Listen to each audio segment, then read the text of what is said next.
Alhamdulillahilladzi anara quluba ibadihil muttaqin binuri kitabihil mubin wa ja'alal qur'ana shifaa'an lima fis sudur wa hudan wa rahmatan lil mu'minin. Asyhadu an la ilaha illallah wahdahu la syarika lah wa asyhadu anna Muhammadan 'abduhu wa rasuluhu alladzi la nabiyya ba'da amma ba'd. Rabbi shrah li sadri wa yassir li amri wahlul 'uqdatam min lisani yafqahu qawli. Ikhwafillah rahimani wa rahmatullah, Bapak Ibu semua yang dimuliakan Allah, sehat-sehat semua hadirin. Alhamdulillah. Semoga Allah selalu hadirkan kesehatan, keafiatan untuk kita semua hadirin. Di malam kali ini kita akan mendapatkan salah satu nama-nama dan sifat-sifat Allah, dan ini diantara nama dan sifat Allah yang sering kita ucapkan pula di dalam surat Al-Fatihah kita hadirin, yaitu Al-Malik. Dalam satu riwayat, ada riwayat yang membaca itu dengan membaca pendek Maliki Yaumiddin, ada yang membaca panjang Maliki Yaumiddin. Kata para ulama, dalam surat Al-Fatihah itu hadirin, Allah ingin menyampaikan kepada kita bahwa Allah itu bukan hanya maha raja di raja, tapi dialah Allah yang maha memiliki. Dan Allah bukan hanya maha memiliki, tapi dialah Allah yang maha raja di raja. Karena hadirin, terkadang ada orang ketika di dunia, dia memiliki tapi belum tentu berkuasa. Ada orang dia berkuasa tapi belum tentu memiliki. Misalkan, ini para pemimpin kita yang terpilih pilkada hari ini hadirin, mereka jadi penguasa ditakdirkan oleh Allah. Tapi apakah mereka memiliki semua aset kekayaan yang mereka pimpin? Tidak, Pak. Mereka hanya diberikan amanah kekuasaan saja. Atau misalnya ada orang-orang yang dia memiliki harta, Pak. Dia memiliki tanah yang luas, tapi belum tentu dia menjadi penguasanya di daerah itu. Nah, maka Allah Al-Malik dan Allah Al-Malik, dialah Allah yang maha memiliki dan dialah Allah yang maha raja di raja. Tidak ada raja yang lebih tinggi daripada Allah, dan tidak ada satu ciptaan pun yang tidak dimiliki oleh Allah. Semuanya adalah kepemilikan Allah Subhanahu wa taala. Nah, hadirin Bapak Ibu semua, apa Al-Malik itu? Kalau kata Syekh Tariq Suwaidan, ini saya ringkaskan terlebih dahulu hadirin. Beliau mengatakan Malikul Muluk lahul mulku maliku yaumiddin. Dialah Allah raja di antara para raja. Dialah Allah yang memiliki kerajaan. Siapa yang memiliki kerajaan yang paling besar kecuali hanya Allah Subhanahu wa taala.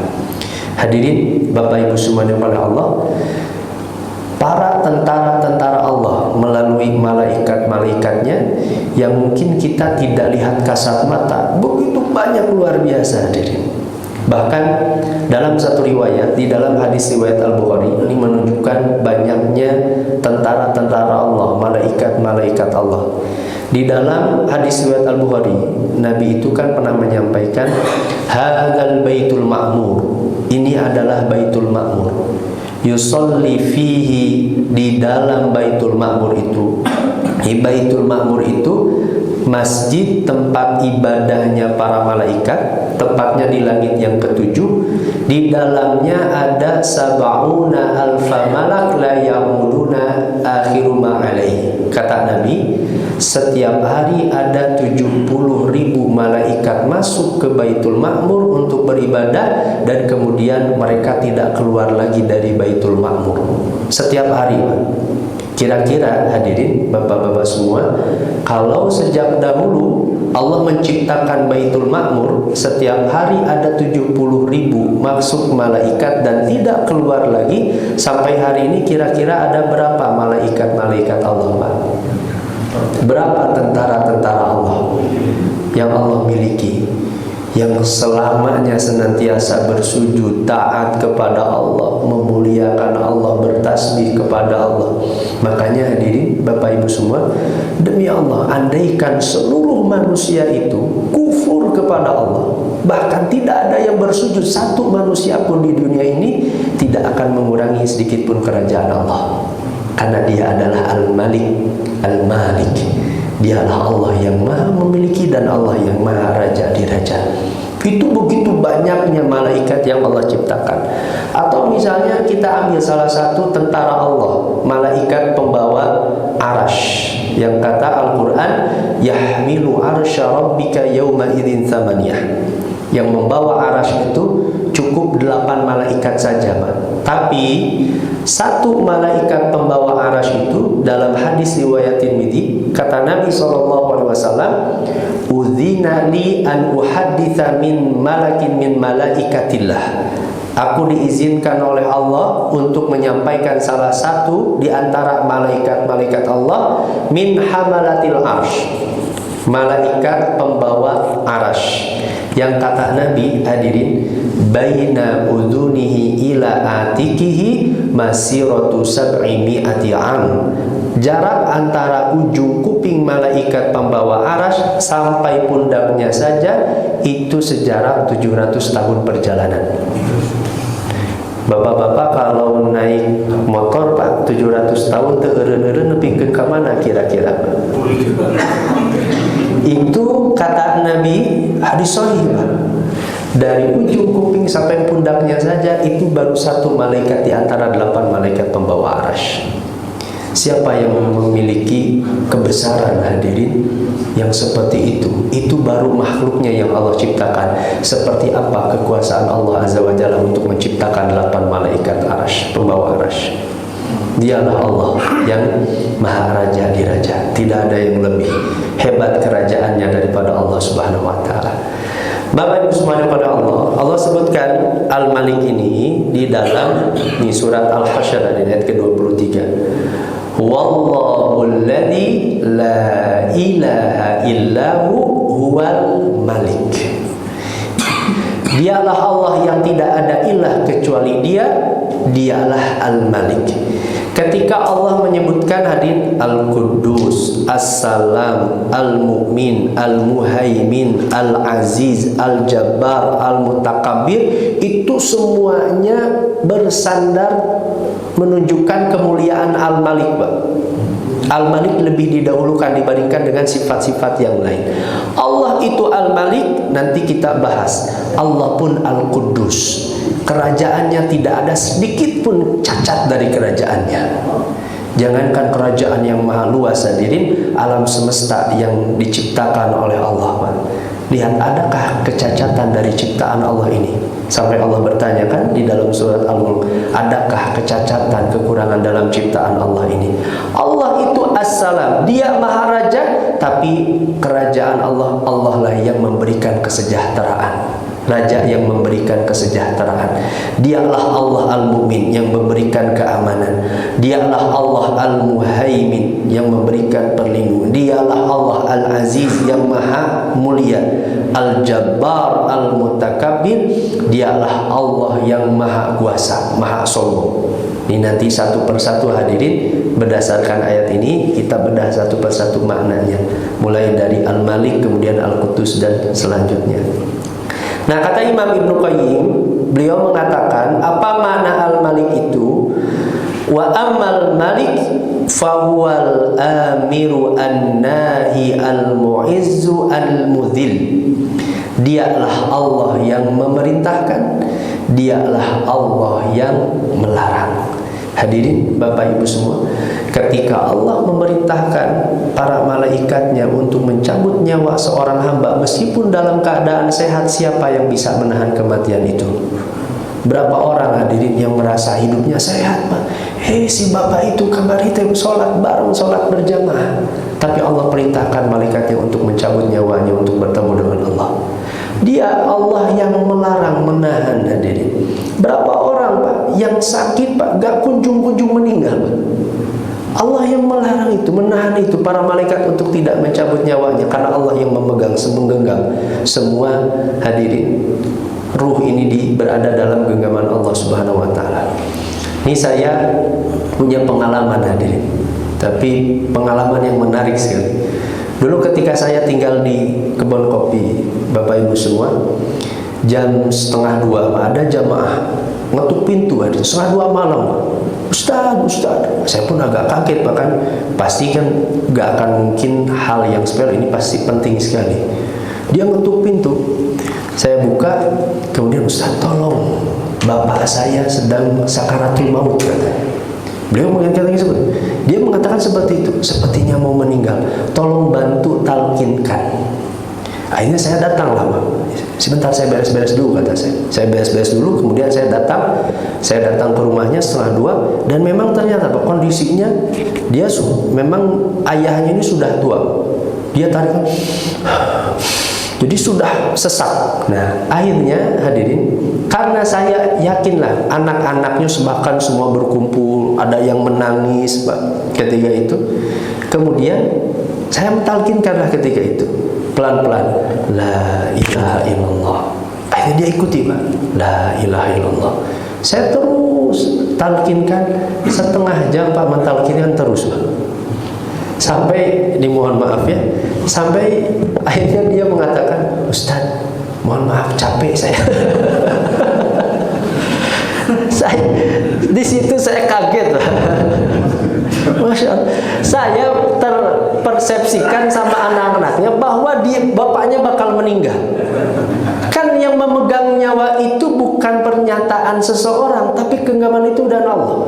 Boleh kita kemudian mentalkinkan, memang jadi pelajaran bagi saya. Kalau mentalkinkan seorang, jangan terlalu sering. Cukup dia sudah mengucapkan la ilaha illallah, itu cukup sebenarnya. Tidak usah harus teringan. Saya baru pelajaran. Yang kedua, jangan meyakinkan meskipun kita melihat dia sedang sakaratul maut, kemudian kita menganggap dia pasti akan meninggal. Genggaman itu berada di tangan Allah. Berbulan-bulan setelah itu, akhirnya masih hidup. Masya Allah. Saya pelajaran luar biasa. Saya kemudian ketika itu, ya Allah, mungkin saya punya anggapan bahwa seolah-olah saya meyakinkan, saya mengetahui kematian itu seolah berada pada keyakinan saya. Padahal kan itu pada penggenggaman Allah. Barulah setelah sampai anaknya kalau ketemu dengan saya, dia masih suka malu, Pak. 1:30 datang hadirin. Dialah Allah al-amiru an-nahi. Allah yang memerintahkan, Allah lah yang melarang. Al-mu'izzu al-mudhil, dialah Allah yang memuliakan seorang hamba, dan dia Allah yang merendahkan seorang hamba. Bapak Ibu semua, ini kasus yang sedang viral.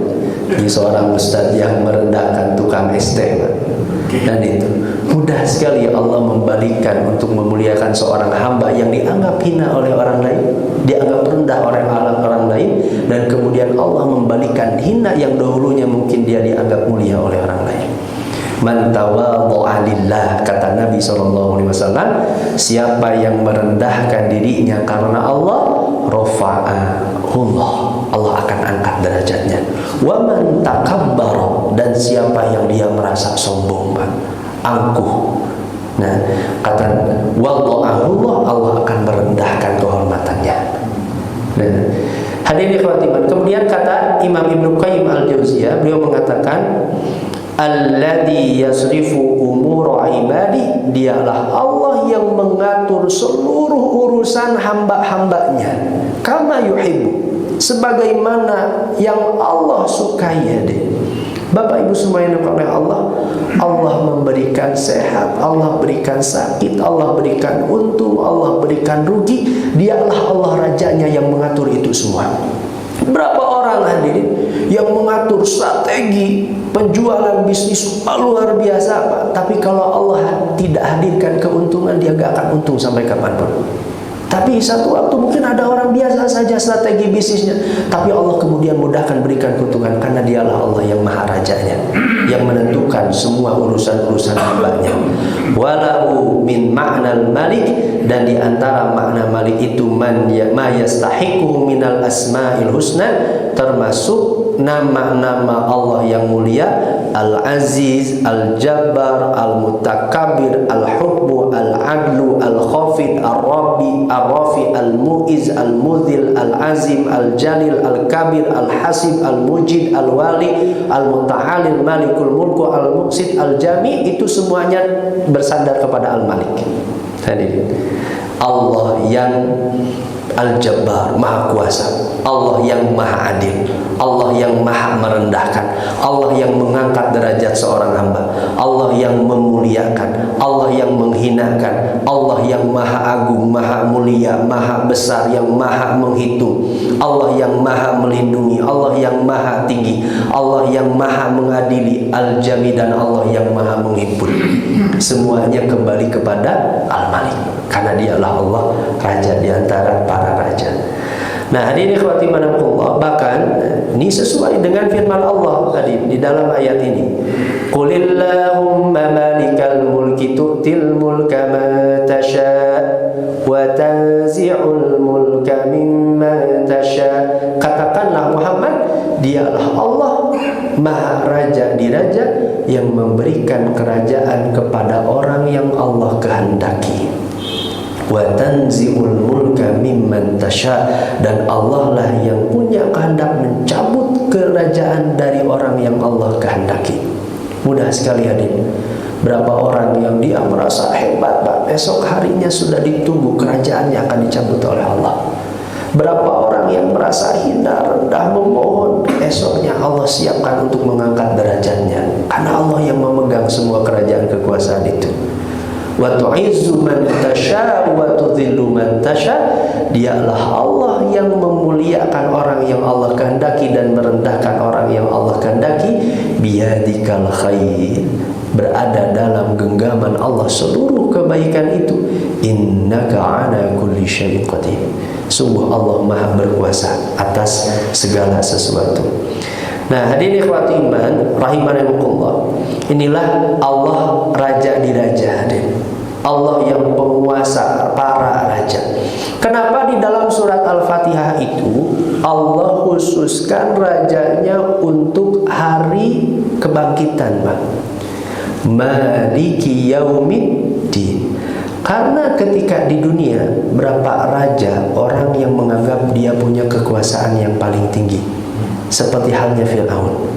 Tapi Allah ingatkan nanti ada satu masa, raja manapun, sehebat apapun kekayaan kekuasaannya, raja itu pasti akan mengakui tentang besarnya kerajaan Allah, Pak. Makanya Allah khususkan Maliki Yaumiddin. Nah, dialah Allah yang Maha Raja terhadap nanti di hari pembalasan. Tidak akan ada yang bisa menentang Allah Subhanahu wa taala nanti di hari kiamat. Nah, hadirin ikhwati manakumullah, nah ini tadi yang saya sampaikan ya. Kadang tadi manusia itu memiliki sesuatu tapi belum tentu bisa memanfaatkannya, karena mungkin dia tidak berkuasa terhadap itu, atau ia tidak punya hak untuk membelanjakannya, atau kadang-kadang ia bisa memanfaatkan dan mempergunakannya tapi ia tidak bisa memilikinya. Nah, sedangkan Allah itu Maha Raja dan Allah yang memilikinya. Makanya tidak ada satu zat pun yang bisa menghalangi kehendak Allah Subhanahu wa taala. Karena dialah Allah yang Maha Raja di rajanya. Terkait dengan hidup dan kematian, Pak. Kaya dan miskin, mulia dan hina. Hadirin, Allah yang menentukan itu semua, karena Allah yang Maha Raja di raja. Nah, hadirin ikhwati manakumullah, ini ada bahasan, tentu bahasan yang paling penting dari memahami Maliki Yaumiddin, hadirin, Al-Malik. Bagaimana kita menerapkan Al-Malik dalam kehidupan kita, hadirin?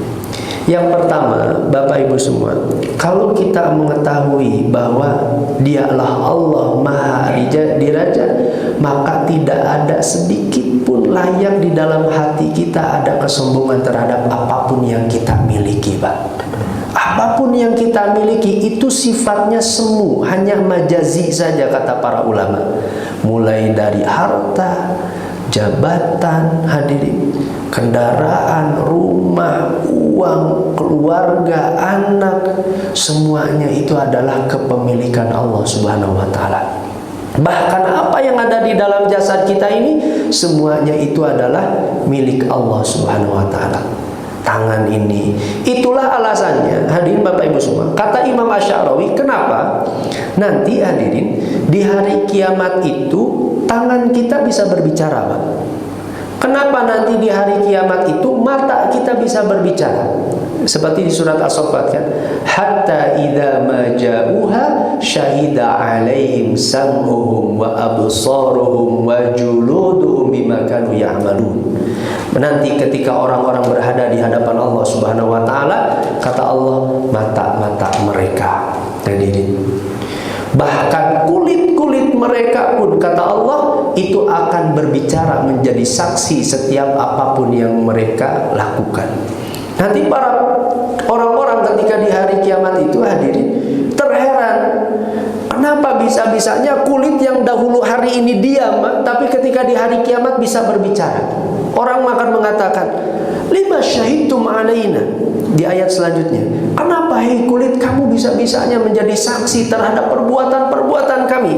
Kata orang-orang ketika kulit ini berbicara. Apa kata kulit ketika itu?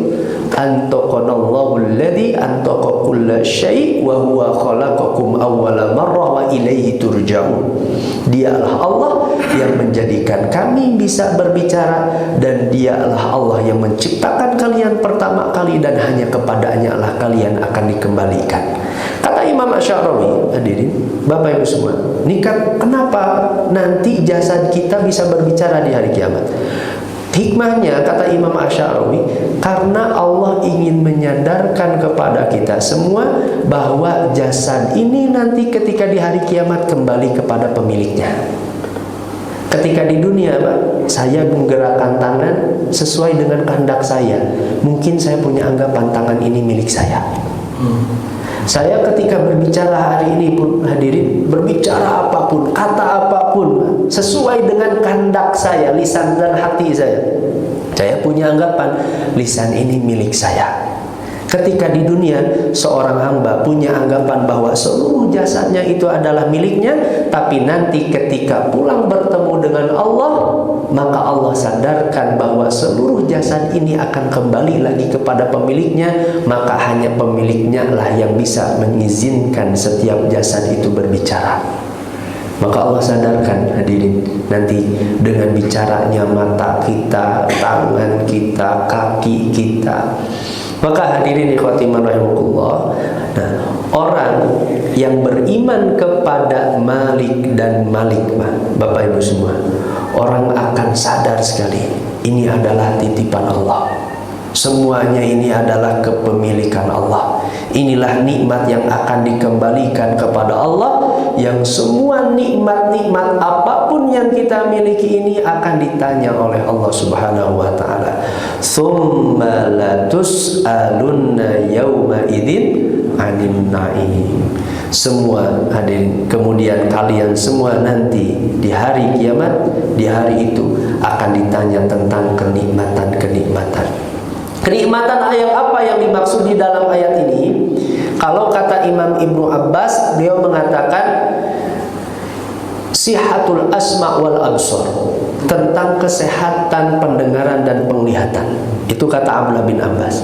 Makanya di dalam hadis riwayat At-Tirmidzi, Nabi pernah menyampaikan hadis, inna awwala ma yus'alu anhu yaumal qiyamati minan ya'nil abda minan na'im. Sungguh nikmat pertama yang akan ditanya oleh Allah Subhanahu wa taala nanti di hari kiamat pada seorang hamba dari kenikmatan-kenikmatan itu, Allah akan bertanya, alam nusihalaka jismak, bukankah kami mensehatkan jasadmu? Alam nurwika minal ma'il barid, bukankah kami memberikan air segar kepada dirimu? Dua nikmat ini yang nanti Allah akan bertanya kepada kita. Air segar yang Allah turunkan kepada kita setiap hari, hadirin Bapak Ibu semua, kita merasakan segarnya berwudu, minumnya hadirin, segarnya lewat air itu lewat tenggorokan kita. Dan berapa kali hadirin setiap hari kita lupa bersyukur atas nikmat air itu. Berapa kali kita lupa untuk berterima kasih atas nikmat air yang Allah berikan kepada kita. Makanya ada sebagian ulama mengatakan itulah alasannya, kenapa seorang hamba ketika keluar dari WC doanya itu gufronaka, gufronaka, ya Allah ampunanmu ya Allah, ampunanmu ya Allah. Sebagian ulama mengatakan karena seringkali seorang keluar dari WC banyak sekali orang yang tidak bersyukur atas nikmat air yang Allah berikan. Hadirin Bapak Ibu semua, bayangkan andaikan setiap hari kita buang air tidak ada, Pak. Seperti apa keadaan umat manusia? Dan berapa orang kalau nyari rumah yang dicari itu airnya dulu, Pak. Dilihat itu airnya dulu. Karena itu air itu jadi kenikmatan dan jadi sumber hadirin kehidupan kita. Makanya nikmat itu yang akan ditanya, termasuk nikmat jasad kita semua. Alam nusiha jismak, bukankah kami sudah menyehatkan jasad? Jasad ini mahal hadirin Bapak Ibu semua. Saya tadi sampaikan ketika khutbah Jumat di Kota Mas terkait dengan hari ini. Ada seorang ulama yang bernama Yunus bin Ubaid rahimahullah. Pernah datang seorang laki-laki, dia mengadukan sengsara, Pak, kepada Yunus bin Ubaid. Wahai Yunus, tolonglah, minta kepada Allah. Aku sudah lama hidup sengsara seperti ini. Saya miskin seperti ini. Mintalah kepada Allah agar Allah berikan kekayaan kepada saya.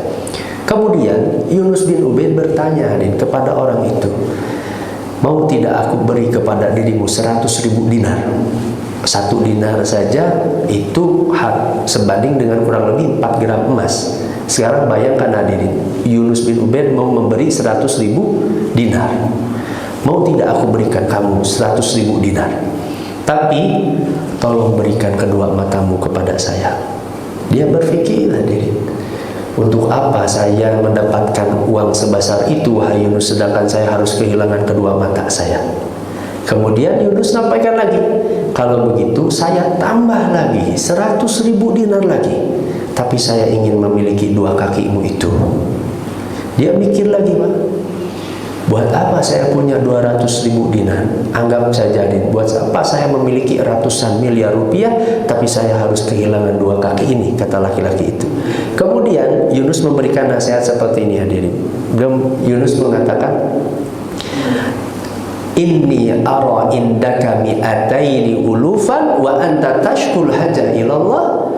Hari ini aku melihat kamu itu punya 200.000 dinar, tapi mengapa kamu masih mengadukan kesengsaraan kepada Allah? Kata Yunus bin Ubaid, Bapak Ibu semua, jasad kita ini mahal sekali hadirin. Kalau kita tawarkan untuk menukar hadirin, berapa orang ke rumah sakit, Pak, mereka ingin mendapatkan kenikmatan hanya mungkin karena sakit, 1 sendi saja tidak bisa bergerak. Yang setiap hari Allah sehatkan 360 sendi untuk kita semua. Alam nusiha jismak, kata Allah, bukankah kami sudah memberikan kesehatan jasad kepada dirimu, kata Allah. Nah, ini yang akan ditanya oleh Allah Subhanahu wa ta'ala.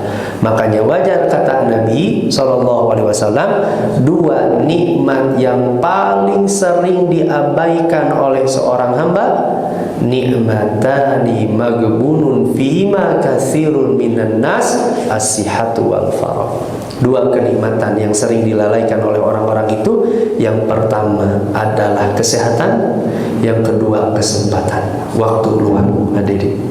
Makanya istilahnya Nabi menggambarkan istilahnya magbun. Nah, apa magbun itu? Ini menarik sekali ya. Saya baca dalam Syaraf At-Tubar ini, mohon maaf saya tidak cantumkan hadir. Magbun itu kata para ulama, kalau seorang menjual barang yang dia di bawah harga modalnya. Contoh misalnya ini gelas ini mungkin dari pabriknya anggap saja harganya 5.000 rupiah. Hadirin, biasanya orang ingin menjual kalau harga modal 5.000 ingin mendapat untung berapa, Pak? 10.000, 15.000, 20.000 misalnya. Ternyata dia jual 3.000 rupiah. Kira-kira untung rugi, Pak? Rugi. Itulah yang disebut dengan magbun. Orang yang menjual barang di bawah harga modalnya. Kata Nabi, nikmatani magbunun fihima. 2 kenikmatan yang sering seorang itu dia menjual di bawah harga modalnya. Kesehatan ini modal kita. Waktu, umur yang Allah berikan itu adalah modal kita. Tapi seringkali manusia itu menjual modalnya di bawah harga modalnya. Dia seringkali justru bukan mendapat untung dengan umurnya, justru mendapatkan siksa dengan umurnya. Berapa orang bukan mendapatkan, hadirin, pahala kebaikan dari kesehatannya, tapi justru karena sehatnya bertambah maksiatnya kepada Allah. Berapa orang, hadirin, mensyukuri nikmat sehat itu bukan ketika sehat, Pak. Biasanya orang merasakan nikmat sehat itu ketika sehat, ketika sakit, hadirin. Ketika sakit, Pak, orang merasakan mahalnya kesehatan itu. Ketika sehat dia biasa saja. Itulah kata Nabi SAW yang disebut dengan magbun, hadirin. Nah, dia menjual barang itu di bawah harga modalnya. Nah, hadirin ikhwati rahimakumullah. Nah, dalam kisah yang lain, hadirin Bapak Ibu semua, ini kisah dari Al-Hajjaj bin Yusuf Ats-Tsaqafi. Ini betapa mahalnya nikmat sehat yang Allah berikan kepada kita. Al-Hajjaj bin Yusuf Ats-Tsaqafi ini dulu adalah seorang pemimpin zalim, hadirin. Dia bengis sekali. Satu waktu dengan sombongnya dia mengajak orang-orang untuk makan. Jadi ingin menampakkan, hadirin, kemewahan kehidupannya di dalam istananya. Kemudian dia persilahkan orang-orang untuk makan. Silakan nikmati makanan yang lezat ini. Kata Al-Hajjaj, bisa saja kalian tidak menemukan kenikmatan yang seperti ini. Kemudian ada seorang Arab gunung, hadirin, mengatakan seperti ini, Pak. Begitu polosnya orang Arab gunung itu dan berani kepada Al-Hajjaj bin Yusuf Ats-Tsaqafi, mengatakan seperti ini. Ma tayyabahu khabazuka wa la tabahuka walakin tayyabathul afiyah. Hei Al-Hajjaj, yang membuat nikmat roti ini bukan roti yang kau miliki. Yang membuat nikmat makanan ini bukanlah masakan. Walakin thayyabatul afiyah, tapi yang membuat nikmat makanan ini karena Allah memberikan afiat kepada dirimu. Bapak Ibu semuanya pada Allah, berapa orang, hadirin, senikmat, seenak apapun makanan, Pak, yang dibeli, ketika Allah tidak berikan kesehatan, makanan itu jadi pahit, Pak. Makanya yang menjadi makanan itu enak bukan semata-mata makanannya lezat, tapi karena Allah berikan sehat kepada kita. Karena Allah berikan sehat kepada kita, hadirin. Makanya, hadirin, Bapak Ibu semua, betul kata para ulama, rezeki itu tidak hanya sebatas berada pada harta. Kan biasanya orang ketika berbicara tentang rezeki, hadirin, yang tergambar itu kan biasanya uang, Pak, harta. Padahal ada orang-orang, hadirin, mungkin uangnya banyak tapi rezekinya sedikit, Pak. Ada orang uangnya banyak tapi rezekinya sedikit. Ada orang uangnya sedikit, rezekinya sedikit juga, Pak. Ada juga. Tapi ada, hadirin, orang dia mungkin uangnya sedikit tapi rezekinya banyak. Jadi saya sering ceritakan, hadirin, saya pernah baca satu artikel. Ada konglomerat di Amerika, dia punya 10 pesawat, Pak. Ini saking kaya, dia banyak pesawatnya. Tapi sayangnya dia punya satu penyakit, penyakitnya fobia naik pesawat. Meskipun banyak pesawatnya, Allah kalau tidak memberikan rezeki dia naik pesawat satupun gak akan naik, dia gak akan mau naik pesawat itu. Mending kita yang gak punya pesawat tapi gak punya penyakit, punya pesawat. Hadir. Ada orang yang diberikan hartanya banyak, belum tentu rezekinya banyak. Berapa orang hari ini mungkin dia bisa beli makanan apapun yang dia inginkan, tapi kemudian dibatasi oleh dokter, gak boleh, Pak. Rezekinya sudah dibatasi, justru akan membahayakan dirinya. Dia akhirnya menjauhi makanan itu yang padahal ketika dulu mungkin dia bisa makan itu seenaknya. Nah, ini waktu itu.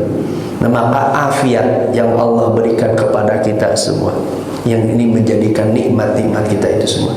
Makanya ini kata Imam An-Nawawi, apa yang dimaksud dengan al-afiyat itu? Ini kata beliau, hadirin, kita seringnya mengatakan sehat wal afiyat, hadirin.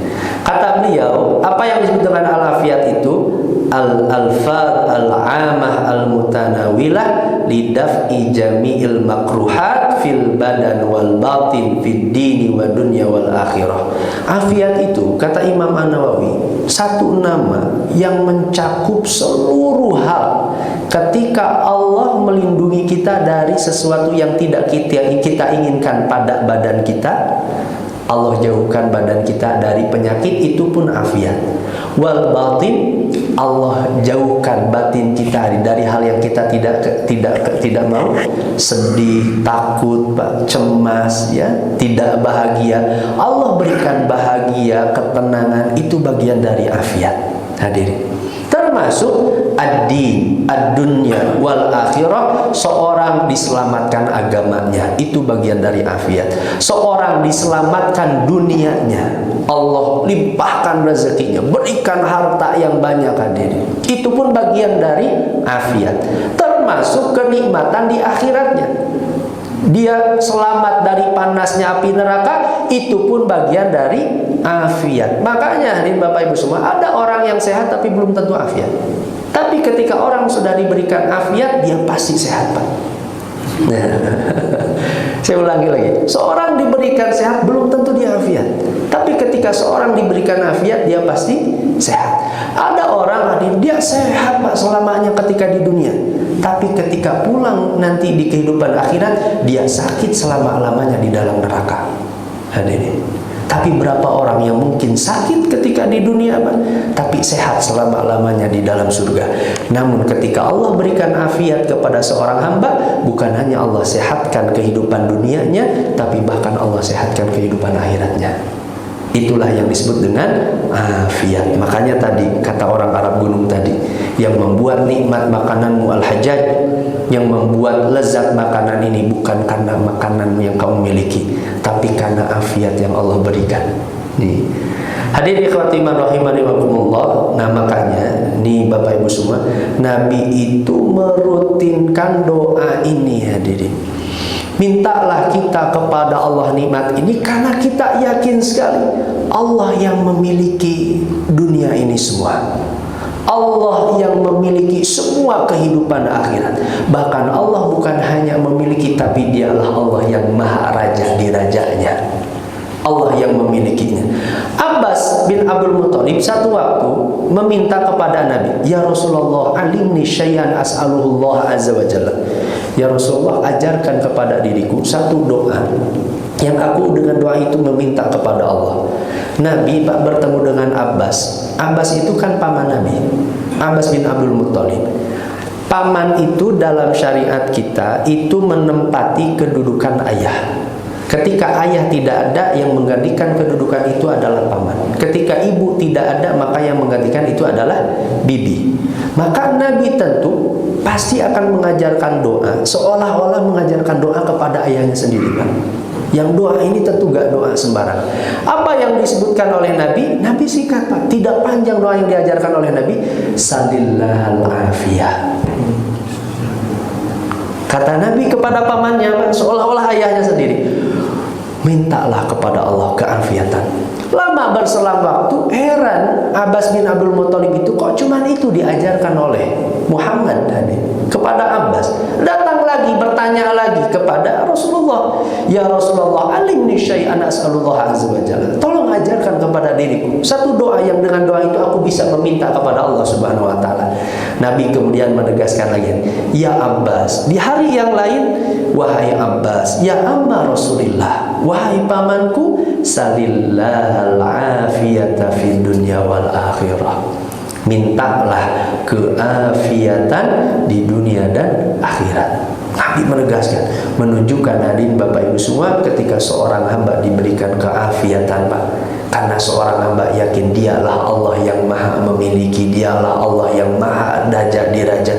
Ketika Allah berikan keafiatan, jasad titipan Allah ini bukan hanya disehatkan, tapi kita tempatkan dalam ketaatan kepada Allah, itulah afiat. Ketika Allah berikan titipan harta kepada kita, bukan hanya kita merasakan kenikmatan harta itu, tapi kita jadikan harta itu jadi wasilah di keselamatan kita nanti di hari kiamat, di kehidupan akhirat kita. Hadirin Bapak Ibu subhanahu Allah, itulah alasannya kata Nabi SAW dalam riwayat lain, hadis riwayat Tirmidzi, is'alullahal afwa wal afiyah.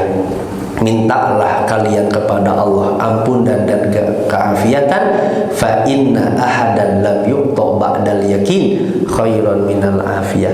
Tidak ada kenikmatan yang paling baik yang Allah berikan kepada seorang hamba setelah keyakinan, setelah iman kita, Pak. Nikmat apa yang paling baik anugerah yang Allah berikan? Keafiatan, kata Nabi SAW. Nah, hadirin khotimah rahimakumullah, maka siapapun yang beriman kepada Allah Al-Malik, dia sadar sekali hadirin, jasad ini akan ditanya oleh Allah. Bagaimana jasad ini bukan hanya kita merasakan kenikmatannya ketika di dunia, tapi jasad ini ketika kembali kepada Allah menjadi keselamatan nanti di akhirat. Jasad ini menjadi buah kebaikan, jadi ketaatan kepada Allah. Kita semakin berhati-hati dari menyentuh dosa, karena kita tahu sekali hadirin, jasad ini kelak semua akan ditanya oleh Allah Subhanahu wa taala. Nah, hadirin khotimahullah, jangan pernah berhenti, Pak. Ini diantara pelajaran yang agung, kita mempelajari Al-Malik pada malam kali ini. Mintalah banyak keafiatan kepada Allah. Nah, makanya kata seorang sahabat Nabi itu, di setiap pagi dan sore tidak pernah meninggalkan doa ini. Allahumma inni as'alukal afwa wal afiyata fid dunya wal akhirah. Gak pernah Nabi melewatkan doa itu. Ada doa yang begitu agung, agar nikmat tadi, jasad yang Allah berikan kepada kita ini menjadi buah dan kenikmatan kembali di akhirat, jadi rasa syukur kita, ketaatan kita kepada Allah Subhanahu wa taala. Wallahu a'lam bishawab. Hanya itu mungkin hadirin Bapak Ibu semua yang bisa saya sampaikan pada malam kali ini. Alhamdulillah, insyaallah nanti kita akan lanjutkan hadirin Al-Quddus. Nah, ini setelah makna Al-Malik, nah insyaallah kita akan lanjutkan kembali tentang makna Al-Quddus, seperti apa maknanya dan bagaimana kita mengamalkan Al-Quddus dalam kehidupan kita sehari-hari. Wallahu a'lam bishawab. Hanya itu mungkin hadirin ikhwafillah rahimakumullah. Mohon maaf atas segala kekeliruan, kesalahan. Ini berhubung sudah masuk waktu Isya. Semoga apa yang kita bahas Allah hadirkan keafiatan kepada kita semua insyaallah. Subhanakallahumma bihamdik asyhadu an la ilaha illa anta astaghfiruka wa atubu ilaik. Aqulu qouli hadza wa astaghfirullah li wa lakum. Assalamualaikum warahmatullahi wabarakatuh.